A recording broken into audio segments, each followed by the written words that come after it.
মহারাষ্ট্র দিবস কবে পালিত হয়? 1 মে। ইনফোসিসের নন এক্সিকিউটিভ ভাইস চেয়ারম্যান হিসেবে কাকে নিয়োগ করা হয়েছে? নিতিন পরাঞ্জপে। ভারতীয় বিজ্ঞানী পারভীন শেখ 2026 সালের হুইটলি অ্যাওয়ার্ড জিতেছেন।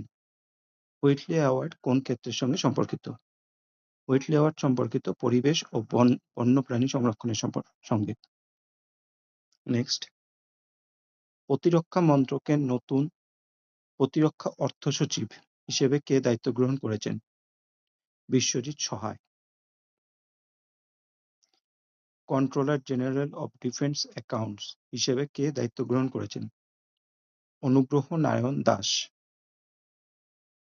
ভারত বিশ্বের বৃহত্তম জলের নিচে জাতীয় পতাকা উন্মোচন করে Greenidge world record গড়েছে।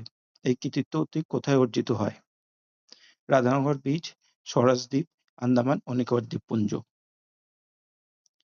Reserve bank of India এর নতুন ডেপুটি গভর্নর হিসেবে কাকে নিয়োগ করা হয়েছে? রোহিত জৈন।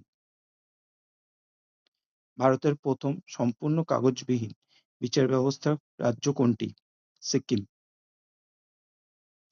প্রসার ভারতী এর চেয়ারম্যান হিসেবে কাকে নিয়োগ করা হয়েছে? প্রসূন যোশী। পশ্চিমবঙ্গের মুখ্যমন্ত্রী হিসেবে কে শপথ গ্রহণ করেন? শুভেন্দু অধিকারী।